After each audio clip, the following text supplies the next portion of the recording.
예, 오늘은 소비자 어, 변화 트렌드에 대해서 살펴보는 시간으로 어, 월요일 수업과 목요일 수업을 보강으로 진행하도록 하겠습니다. 제가 출장이 또 이렇게 월요일과 목요일 날 잡히는 바람에 수업 시작한 지 얼마 안 됐는데 이렇게 보강을 하게 돼서 죄송스럽게 생각합니다.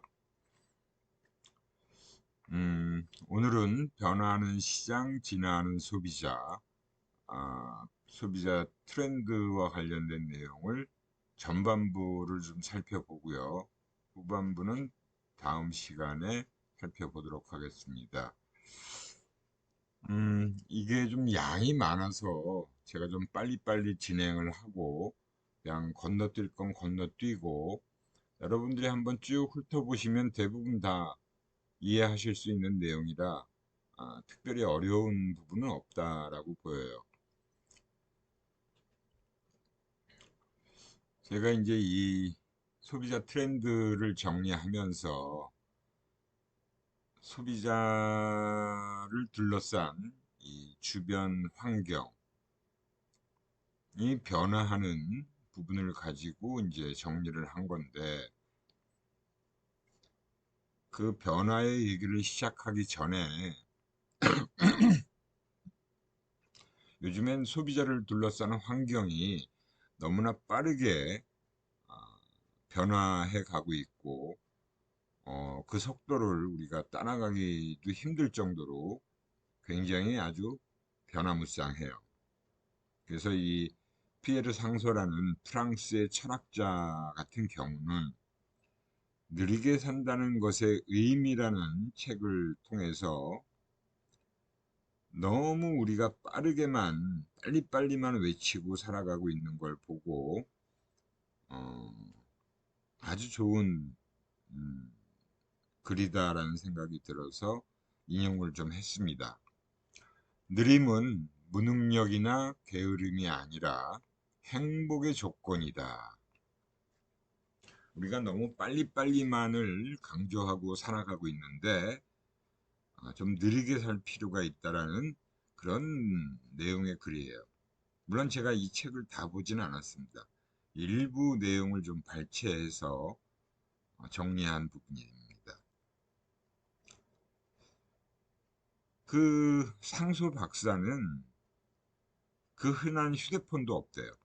그리고 이메일도 쓰지 않는다고 하니까 정말 현대인으로서 살아가기 굉장히 불편할 것 같은데 전혀 불편하지 않고 본인은 아주 편하고 행복하다라고 얘기를 합니다. 시장의 변화도 아주 빠른 속도로 변화하고 있고 우리 소비자들도 굉장히 빠르게 변화해 가고 있어요. 정말 요즘 같은 시대에 보기 힘든 인물이라고 할 수 있죠. 우리 소비자들은 느리게 살고 싶어도 사실 느리게 살 수가 없는 그런 세상에서 살고 있죠. 오히려 남들보다 더 빨리 살려고 애를 쓰고 있는지도 몰라요. 아마 여러분들도 다 그런 부분들이 좀 느껴질 수 있다라고 생각되는데 무엇이 우리 소비자들을 그렇게 빠르게 살라고 하는지 정확히 알 수는 없지만 너도 나도 빠른 변화에 앞장서고 있는 것은 사실이죠. 우리 인간의 욕구는 무의식적인 것이기에 나도 모르게 그렇게 하고 있는 것 아닌가라는 생각이 듭니다. 정말 세상이 빠르게 변화를 하고 있어서 그런 것인지 아니면 빠르게 세상이 변화해 가고 있다는 것을 바로바로 알 수 있게 해주기 때문인지 아무튼 소비자를 굉장히 부추기고 있는 것은 사실이에요. 그리고 정말 빠르게 변화해 가고 있다는 것도 잘 알 수 있죠. 우선 그 환경 변화를 좀 살펴볼 텐데 뭐 가장 큰 환경 변화라고 한다면 스마트, 디지털 기기와 관련된 그 환경이 많이 변했죠. 사실 인터넷이 들어온 게 바로 1992년도에서 97년 사이예요. 그래서 인터넷 보급이 엄청나게 지금 많이 늘어나 있고, 뭐 우리나라가 세계에서 가장 빠른 속도의 인터넷망을 가장 먼저 구축한 국가다라고 볼 수 있습니다. 거기다가 모바일 기기도 굉장히 많고요. 2005년도 정도에 여러분들은 2000년대 이후에 출생한 세대죠. 그러니까 인터넷이 생긴 이후에 출생했기 때문에 인터넷이 뭐 당연히 사용하는 거다라고 생각할 수 있을 거예요.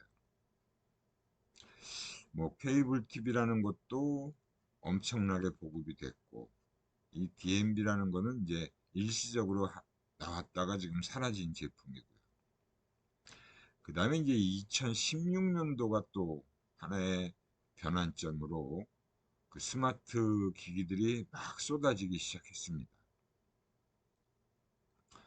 스마트 TV, 요새는 이 TV도 스마트 TV라고 얘기를 하고, 뭐 스마트폰은 뭐 당연히 여러분들이 일상용품으로 사용하고 있는 거고요. 그 외에 냉장고, 뭐 세탁기, 에어컨, 뭐 그런 것들이 다 요새 굉장히 인공지능까지 적용이 돼서 굉장히 빠르게 변화해 가고 있고, 2020년도에 또 이제 5G의 인터넷 서비스 속도가 굉장히 빠르게 전환이 됐고, 인공지능이다라는 측면도 그렇고요. 소비자를 둘러싼 미디어 환경도 굉장히 많이 변했죠. 뭐 전통적인 4대 매체라고 하는 신문, 잡지, TV, 라디오, 그죠? 방송도 지금은 여러분들은 TV를 거의 안 보는 세대고, 뭐 유튜브나 그다음에 OTT와 같은 그런 매체들을 더 많이 이용하고 있고, 그것도 스마트폰을 통해서 많이들 보고 있고요. PC를 통해서 또 많이들 보고 있지요. 신문은 전부 온라인화돼서 인터넷 신문들이 더 많이 활용이 되고 있습니다. 통신, 뭐 당연히 엄청나게 많은 변화를 이루어왔고, 영상 기술도 굉장히 빠르게 변화해서 이 모든 것들이 사실은 다 디지털 컨버전스다라고 해서 이제 융합이 됐고, 거기다가 양방향 멀티미디어 서비스도 이제 아주 일반화돼 있다라고도 볼 수 있어요. 소비 행동 변화도 굉장히 빠르게 나타나고 있죠. 뭐 정부에 대한 접근성과 태도도 예전과는 너무나 많이 달라져 있고요.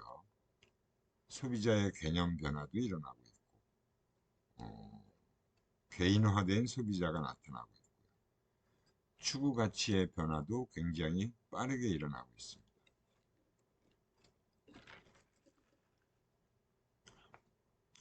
퍼스널라이제이션이다. 개인화죠, 개인화. 거의 이제는 개인화된 소비자들이 각자의 어떤 추구 가치에 따라서 소비 생활들을 하고 있어요. 그리고 네트워크 굉장히 발전되어 있습니다. 그죠? 우리가 뭐 여러 가지 포털 사이트나 뭐 인터넷 쇼핑몰, 다양한 SNS, 뭐 이걸 통해서 뭐 요즘은 모든 것들이 다 공유되고 네트워크화되어 있다라고 볼 수 있습니다. 그래서 가장 큰 변화라고 한다면, 그죠? 소비자가 그런 변화에 이끌려가던 시대에서, 이 변화를 중심으로 소비자들이 이끌려가던 시대에서 이제는 소비자들이 변화를 주도하는 세대로 바뀌었다. 벌써 이제 오래전에 벌써 이 생각대로 하면 되고라는 그 SK텔레콤의 광고 카피가 나온 지가 벌써 거의 15년 전인 것 같아요. 굉장히 빠른 속도로 변해가고 있고, 변화를 주도하는 세력으로 부상되고 있는 게 지금의 현실이다라고 볼 수 있습니다. 뭐 소비 트렌드 변화를 좀 살펴보면 90년대는 여러분들이 태어나기 전 세대니까 좀 잘 모르는 세대죠. 그래서 그냥 간단히 한번 쭉 볼게요. 그래서 일상성의 생활 속에서의 풍요로움을 추구하고 정보통신 기술이 이제 발달하면서 생활의 변화도 나타났고 글로벌화, 그죠? 퍼스널 아이덴티티, 이제 개인 정체성을 추구하는 그런 세대들이 이제 점차 많아지기 시작했습니다. 90년대부터. 그리고 휴먼 네트워킹. 이때도 이제 네트워킹이 활발하게 이루어졌어요. 하이 레벨의 일상화, 일반화, 감성 용어의 활성화 하는 그런 부분들이 90년대를 통해서 나타난 트렌드다라고 볼 수 있어요. 2000년대 들어서면서 또 큰 변화가 나타나기 시작하죠. 웰빙이다라는 말은 지금 너무나 우리가 흔히 쓰고 있는 말 중에 하나고, 유비쿼터스도 뭐 한참 전에 나온 용어예요. 이런 것들이 다 결국은 소비자를 개인화시키는, 그래서 개인화 경향이라는 것이 대세로 잡아가는 그런 시대다라고 볼 수 있어요. 그 자아에 대한 발견과 정보화의 영향이 이런 개인화 경향을 굉장히 빠르게 부추겼다라고 볼 수 있죠. 개인화 경향으로 인해서 나타나는 소비의 또 형태가 바로 이런 자신을 위한 소비가 증가했다. 자신을 위한 소비. 그래서 바형 테이블, 셀프 기프팅, 자신에게 자신이 선물을 하는 거예요. 개인 타깃 광고, 이것들도 이미 2000년대 들어오면서부터 굉장히 많이 확산된 경향이다라고 보실 수 있어요. 그래서 또 이런 양면 소비다라는 용어도 등장했고 가치 소비다라는 말도 등장했습니다. 또 트레이딩 업, 트레이딩 다운, 트레이드 오프가 무슨 의미인지는 알죠? 서로 주는 게 있으면 받는 거, 내가 얻는 게 있으면 잃는 것도 있는 거예요. 그러니까 포기할 건 포기하지만 취하고 싶은 건 취한다 이거죠. 소득 수준도 많이 향상됐고, 그다음에 소비자들의 선택 대안도 많이 늘어났죠. 그리고 소비자의 정보력이 비약적으로 강화됐다라고 하는 것이 바로 이러한 양면 소비, 가치 소비, 트레이딩, 업, 다운의 경향들을 형성시켰다라고 할 수 있어요. 그래서 이 소비 트렌드의 변화를 우리가 알아보기 위해서 제가 제일 먼저 정리한 게 바로 히트 상품이라는 겁니다. 히트 상품. 히트 상품은 이제 매년 어, 선정을 해요. 각 언론사나 뭐 특정 음, 그런 매체에서 선정들을 합니다. 그래서 이런 히트 상품을 보면 그 해에 뭐가 굉장히 대세를 이뤘구나라는 걸 알 수 있어요. 어느 정도는. 그래서 제가 쭉 정리해 놓은 게 2003년부터 정리를 했어요.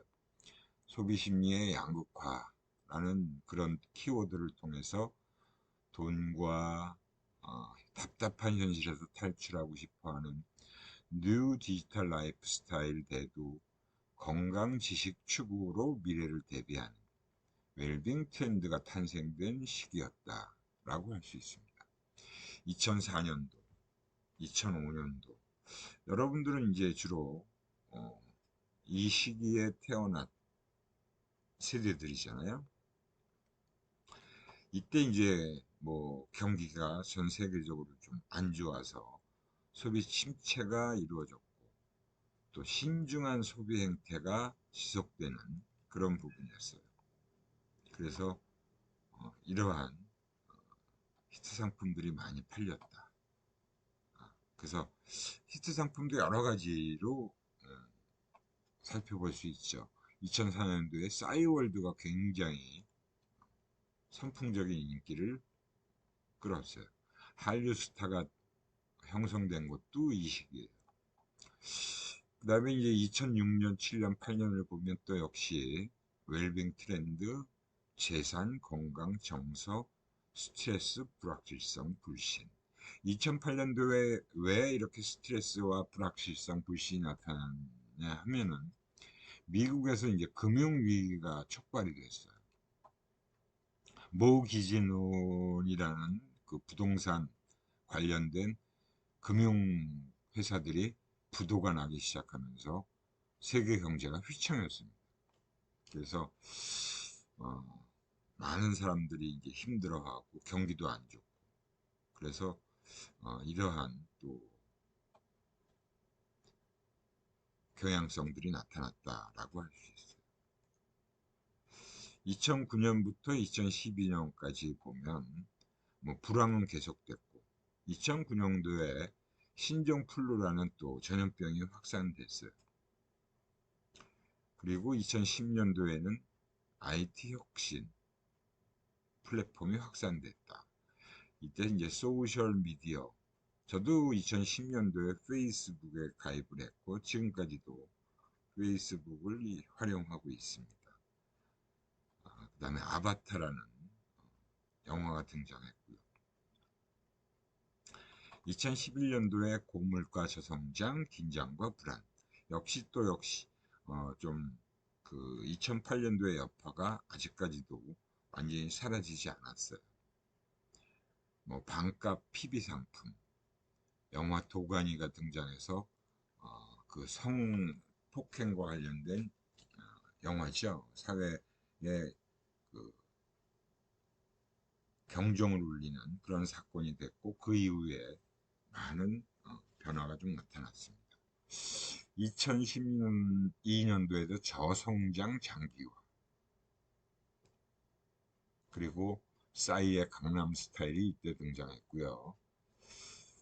뭐 갤럭시 시리즈가 이제 나오기 시작했고 스마트폰이 이제 본격적으로 등장한 거죠.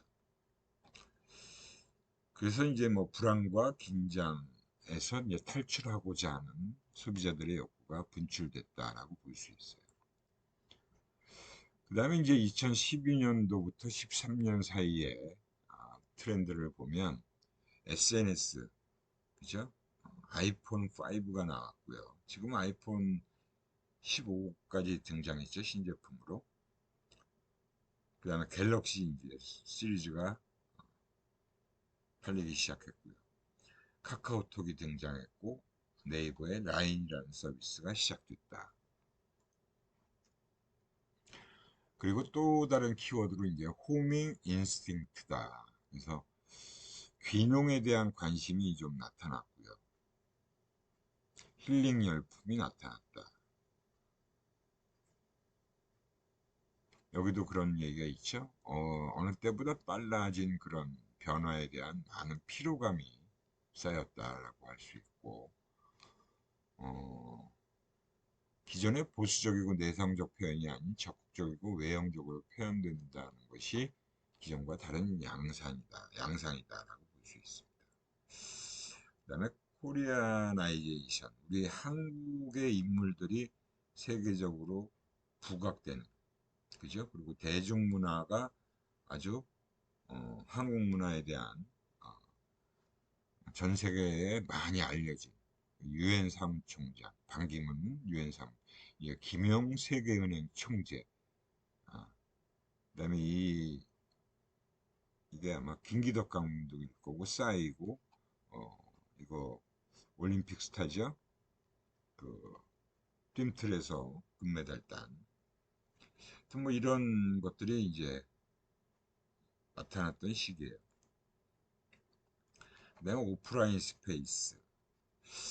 온라인 이제 그 인터넷이 시작되고 온라인 사이버 세계가 활발해졌는데 그거에 대한 좀 염증을 느끼는 사람들이 많이 나타났어요. 그래서 너무 온라인을 강조하다 보니까 자꾸 이제 오프라인으로 만남이 자꾸 줄어들게 되고, 그래서 이제 실제로 좀 얼굴 보자, 오프라인에서 뭐 그러한 부분들이 이제 점점 더 사실은 역으로 많이 나타나게 된 거죠. 그 다음에 이제 뭐 오프라인 스페이스라고 해서 이런 음악 축제들, 백화점에서 막 이런 대규모 행사 이런 것들도 많이 나타나고요. 영화 촬영,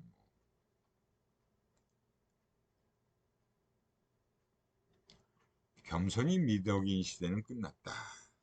자신이 하고 있는 일에 대한 신념, 자긍심, 열정을 가진 자신의 스타일로 뽐내는 시대가 왔다라고 해서 룰 오브 스웩, 그죠? 그리고 위대한 탄생이라고 해서 또 역시 이때부터 가수들의 그런 어, 스타 오디션들이 많이 등장했습니다. 그죠? 슈퍼스타 신인 가수들도 등장하기 시작했고요. 이때부터 오디션 프로그램이 많이 등장했어요. 그 다음에 이제 뭐 아주 공전의 히트를 친 응답하라 1994라는 TVN에서 방영한 드라마, 아주 히트를 많이 쳤죠. 아마 여러분들은 이때가 이제 거의 10대에 접어들 시기였을 텐데 2013년도니까 이 1994년도는 여러분들이 경험해보지 못한 시대예요. 근데 저는 이제 30대 직장 다니고 있던 그 시대였는데 그 시대의 모습을 많이 그대로 재현을 했어요. 등장 인물들의 옷 입는 것부터 그 주변 그 환경들, 세트장이긴 한데 그 당시에 신촌에 있는 하숙집 연대 앞이죠. 거기 모인 다양한 그 하숙생들의 이야기들을 어, 전개하는 건데 굉장히 아주 재미있고 많은 사람들이 공감을 했고 그 시기의 그런 옛 기억들을 떠올리게 만드는 굉장히 재밌는 드라마였습니다. 그리고 2015년도에 역시 또 삼시세끼라는 오락 프로그램이 등장했어요. 이것도 사실은 차승원이라는 그 모델이자 뭐 배우인 그 차승원을 통해서 그냥 밥 해 먹는 거예요. 삼시세끼니까. 요리 프로그램도 아니고 그냥 일상생활 속에서 단지 이제 산속에 들어가서 그죠? 산속 마을, 뭐 농촌 그런 걸 배경으로 해갖고 뭐 해 먹을까 이러면서 이제 뭐 하나씩 하나씩 먹죠. 어촌도 갔잖아요. 그죠? 어촌편도 있고 굉장히 그런 것들이 참 유해진이라는 그 배우하고의 어, 케미가 아주 재밌게 펼쳐진 오락 프로그램이었다라고 할 수 있습니다. 그리고 2015년도에 또 나타난 히트 상품이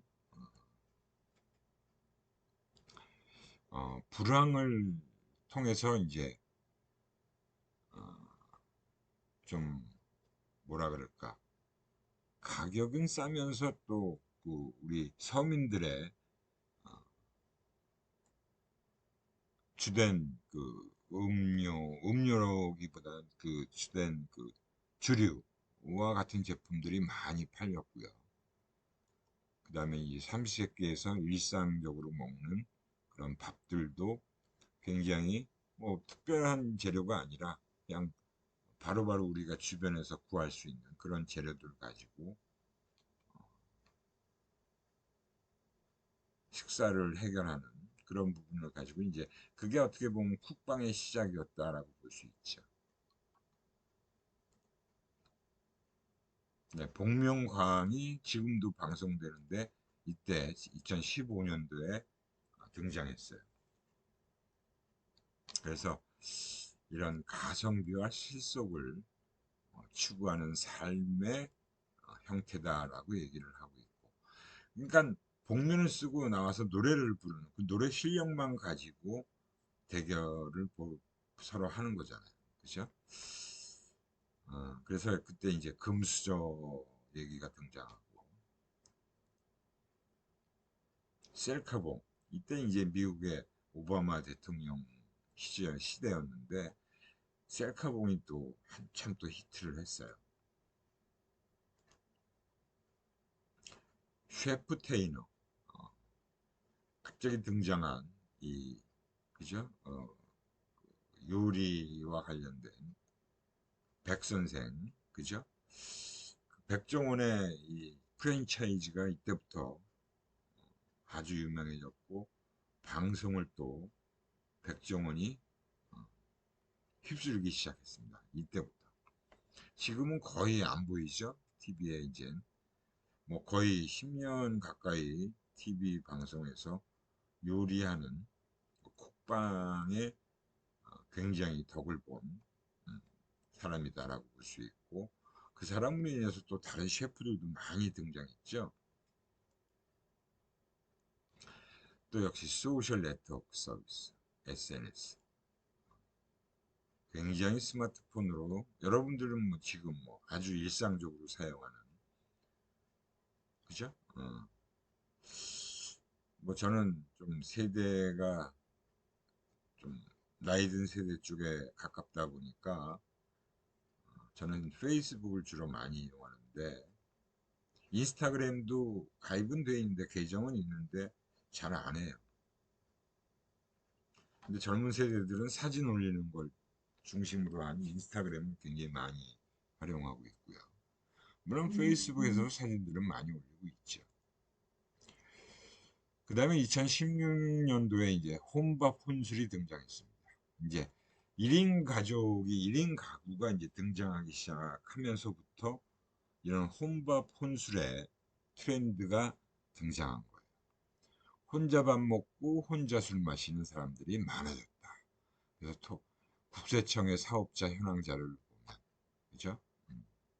편의점 매출 굉장히 많이 늘어나. 지금도 그래서 편의점이 엄청 많아졌죠. 동네 구맹가게가 사라지면서 편의점이 더욱더 확대가 돼가지고 지금은 뭐 동네마다 편의점이 막 굉장히 가까운 거리에도 몇 개씩 있어요. 그만큼 편의점이 장사가 잘 된다는 얘기예요.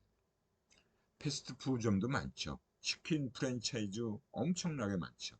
계속 새로운 브랜드들이 나오고 있습니다. 1인 가구 소비 트렌드, 그죠? 솔로 이코노미 굉장히 아예 대세로 자리 잡고 있다라고 할 정도로 지금은 더 엄청나게 많이 커져 있죠.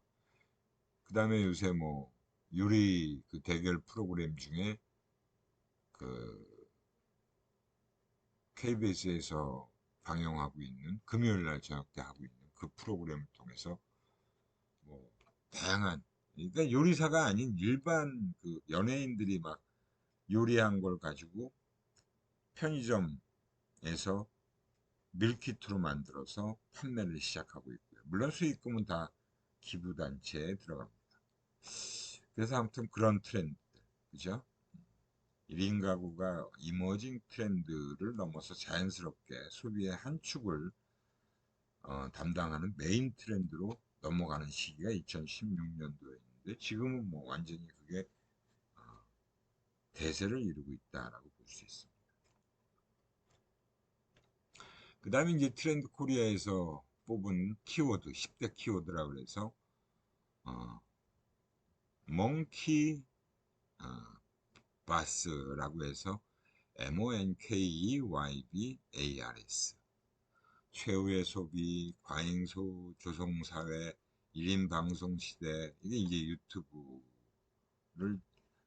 통해서 1인 방송을 하는 그 아프리카 TV라는 그런 또 회사가 만든 어, 사이트, 브랜드의 몰락, 가성비의 약진. 유명 브랜드가 아니어도 잘 팔리는 가성비가 좋은 제품들이 많이 나왔다. 영국적 개념의 소비, 미래형 자급자족, 원초적 본능, 대충 빠르게 있어 보이게, 체계적인 융합법, 취향 공동체. 하여튼 뭐 네트워크가 활성화되면서 이런 취향 공동체라는 것도 많이 확대가 된 거죠.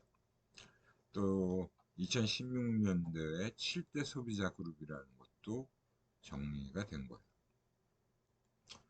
디지털 시니어, 이제 좀 노년층에서 시니어 세대들이 디지털을 많이 활용하게 되면서부터 생긴 소비자층이고요.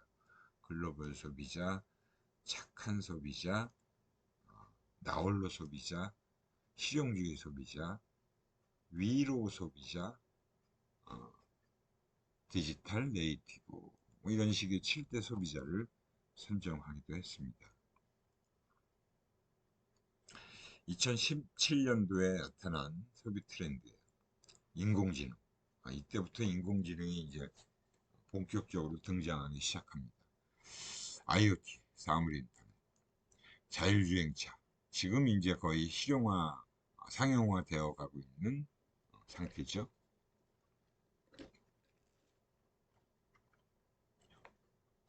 융합된 새로운 현실, 동기화되지 않은 신체, 스마트 기기 안전 의존의 역설, 소셜 장벽, 증강된 개인 현실, 증강현실이라는 거죠. 프라이버시 논쟁. 개인정보가 너무나 많이 퍼져 있어요. 개인정보보호법이 시행되고 있음에도 불구하고 거꾸로 오히려 개인정보는 더 많이 노출이 많이 이루어지고 있고요. 그 다음에 이제 모든 서비스를 제공하는 테크, 빅테크 이런 것들이 이제 2017년도 18년도에 보면 이제 가성비는 한물 가고 신소비 트렌드가 등장합니다. 그래서 그걸 이제 가심비다라고 얘기를 하고 나심비다라고 얘기를 하는 거예요. 심리적인 만족감까지도 중시한다. 가격과 상관없이 구매하는 거. 그게 나심비. 새로운 라이프 트렌드가 또 등장하기 시작했다. 소확행이란 말이 나왔죠. 소확행. 소확행이란 말은 일본의 소설가 무라카미 하루키. 한참 이 무라카미 하루키의 소설이 많이 또 읽히기 시작했던 해이기도 해요. 소비 트렌드에서 등장한 신조어들입니다. 2018년도에 워라벨 많이 쓰고 지금은 아주 친숙한 용어라고 볼 수 있죠. 워크 앤 라이프 밸런스, 일과 생활의 균형, 일과 생활의 조화, 일과 삶의 균형, 그죠? 저녁이 있는 삶. 그래서 문재인 대통령 시대죠. 그때가 문재인 정부에서 저녁이 있는 삶을 국민들에게 돌려드리겠다. 왜냐하면 젊은 세대 직장인들이 그런 워라밸을 추구한다라고 하는 것이 급격하게 자리 잡아가고 있던 시대에 가심비에 주목을 했고요. 제품 성능보다 심리적인 만족이 더 중요했다라는 겁니다. 소확행, 그죠? 작지만 행복한, 확실한 행복. 욜로의 연장선이라고도 할 수 있는데 소소한 행복을 찾으면서 일상을 가치 있게 느끼는 거, 그죠?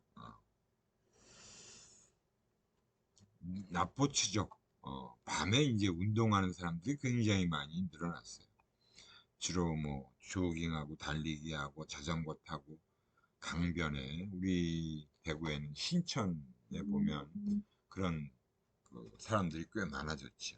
워라밸을 중시하는 직장인들의 생활 모습이다 라고 볼 수 있습니다. 맛보추죠. 화이트 불편러, 화이트와 불편에 이하를 붙여서 화이트 불편러다라고 해서 정의로운 역량으로 세상을 바꾸는 사람들을 일컫는 말이다. 사소한 문제도 지적하고 넘어간다. 누군가 불편해하는 모습에 공감하고 옳지 않은 것에 적극적으로 문제를 제기하고 그런 여론을 확산시키는 그런 역할을 하는 거죠. 반대로 이제 프로불편러, 딴지 거는 사람, 깐족되는 사람을 일컫는 말이기도 하고요. 원 이코노미, 원코노미, 1인과 이코노미를 합성한 단어예요.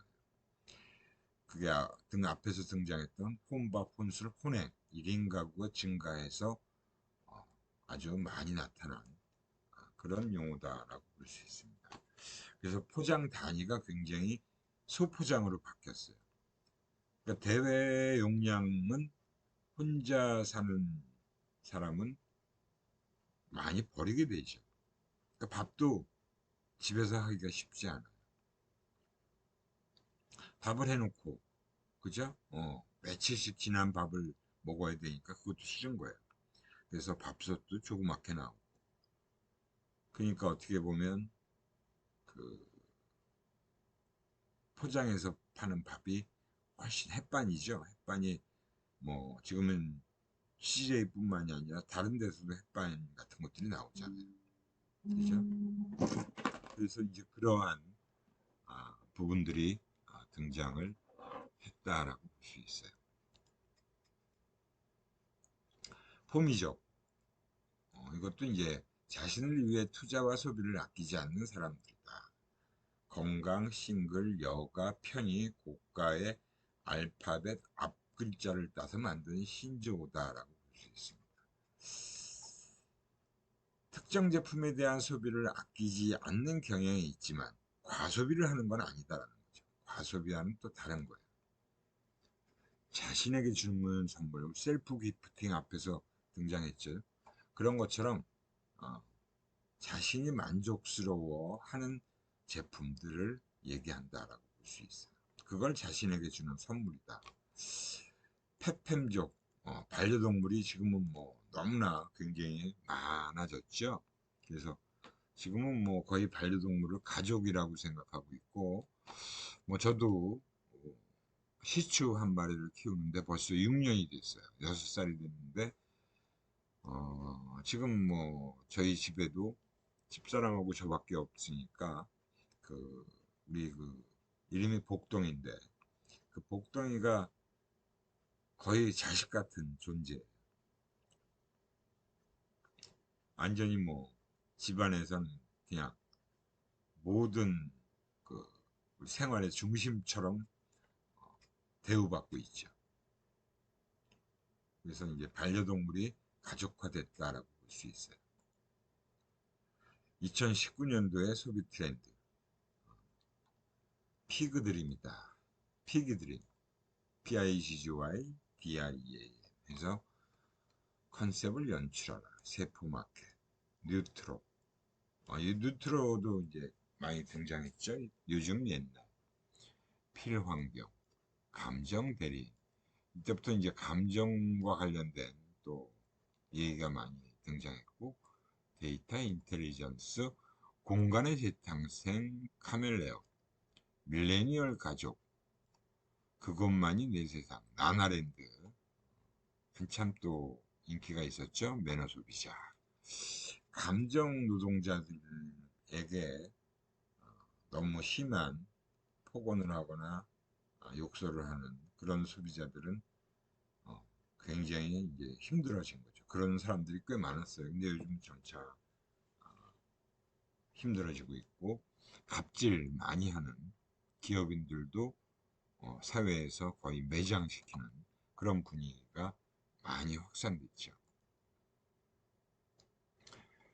그 다음에 이제 세포마켓이란 말도 역시 1인 마켓, 1인 기업, 1인 크리에이터. 그래서 완전히 뭐 한 명의 그 소비자가 한 명의 개인이 마켓을 형성시키기도 하고 1인 기업으로서의 역할도 하고 1인 크리에이티브로서도 활동을 하는 거예요. 그래서 세포마켓이라는 게 바로 전문성을 바탕으로 자기 만족을 추구하면서 유급 생산, 소통을 개별적으로 수행하는 개인 마켓을 의미하는 것이다 라고 정의를 내리고 있습니다. 뉴트로, 그 옛날의 트렌드, 사라지는 트렌드였지만 이번에 복고라고 하는 것은 그 기존 복고 콘텐츠에 반응하던 중장년층이 아니라 1020의 젊은 세대들을 공략한다. 그 세대들에게 옛날 것들을 다시 만들어서 파는 거죠. 중장년층한테는 향수로 작용하는 것이지만 1020 세대는 본인들이 경험해보지 못한 그런 제품들을 오히려 매력적으로 느끼고 있는 것들을 또 트렌드로 등장시키는 거예요. 그 다음에 감정 대리, 그죠? 감정을 우리가 굉장히 또 중시해서 감정 표현 이모티콘들이 굉장히 다양하게 나타났고, 그 다음에 작년에 또 하트 시그널, 이 19년도에 작년 한 해니까 18년도겠죠? 실생활에서 바쁜 사정이나 전문 지식의 부족으로 다른 사람을 선임하는 것으로 나 말고 다른 사람을 통해서, 그죠? 법적 대리인이라는 말이 있는데 감정을 감당하기에 벅차서 관찰형 예능 프로그램을 통해서 연애 감정을 대신 느끼고, 그래서 그런 솔로, 뭐 요새 굉장히 많아졌죠. 막 다양한 케이블 TV에서 그런 프로그램들이 많이 등장했어요, 지금은. 근데 이제 그때가 이제 2019년도 시기에 나타났다라고 얘기를 하고 있습니다. 그 다음에 이제 데이터 인텔리전스다라고 해서 이건 이제 디지털 기술, 정보 기술의 발전으로 데이터와 결정, 디시즌을 합쳐서 데이터 인텔리전스다. 디시즌이라고도 한다. 뭐 여러 가지 의료, 엔터테인먼트, 미용, 패션 이런 분야의 산업 분야에서 이런 것들이 굉장히 아주 데이터화된 것들을 활용해서 굉장히 무서운 그런 결과를 낳을 수도 있었다라는 거죠. 뭐 안면인식 데이터베이스, 그죠? 그리고 뭐 그로 인해서 뭐 인권 침해와 같은 부정적인 문제도 일으키기도 하는데, 근데도 뭐 보호와 규제 사이에서 균형점을 찾는 것이 필수적인 일이다라고 얘기를 하고 있습니다. 밀레니얼 가족, 뭐 밀레니얼 세대죠. 2000년대 이후의 세대들이니까. 그리고 점점 이제 그뭐 탈며느리, 탈시부모, 그런 이제 시부모를 모시고 산다는 가구가 굉장히 줄어들고 거의 지금은 다 따로 살고 있는 경우가 많죠. 그래서 밀레니얼 세대에게 집안일을 최소한으로 줄여야 하는 말로 받아들여진다. 그래서 가사노동에서 굉장히 가성비가 중요해졌다는 그런 측면도 역시 밀레니얼 가족의 특징 중에 하나다라고 볼 수 있습니다. 그것만이 내 세상, 나나랜드. 영화 라라랜드에서 나온 말이다. 그죠? 그래서 뭐 통상적인 아름다움의 기준이 그 소비자 개인의 취향에 맞춰서 바뀌고 있다는 뜻입니다. 타인의 시선이나 사회의 기준을 신경 쓰지 않고 내가 그냥 좋으면 되는 거예요. 그죠? 자신이 세운 기준, 자신의 시선을 중요시하는 나나랜드에 사는 사람들. 아마 프로그램도 그래서 등장했어요. 그래서 뭐 그런 그 사람들이 좀 드문 그런 시골, 한적한 시골에 자기만의 공간을 옛날 그 시골 마을에 있는 집들을 막 새롭게 만들어 갖고 나나랜드처럼 꾸며놓고 살아가는 사람들을 보여주는 거죠. 그런 삶의 모습들도 많이 나타나고 있고요. 근데 이제 그것도 어느 정도 좀 성공한 사람들의 경우가 많이 나타나는데, 이제 그렇지 않은 경우는 쉽지 않죠. 매너 소비자, 그죠? 여러 가지 갑질, 뭐 대한항공도 그랬고, 뭐 비행기 타고 뭐 컵라면 쏟아버리고 막 그런 갑질들을 해서 뭐 많죠. 뭐 남양유업 사건도 있었고, 뭐 여러 기업의 회장들이 이제 그런 모습을 보여서 사회적으로 굉장히 지탄을 받았고요. 기업과 소비자가 매너의 균형을 좀 맞춰야 한다라고 할 수 있습니다.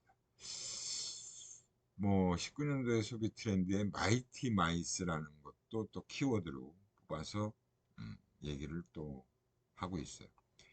2020년 지혜해에 나타난 10대 트렌드 키워드입니다.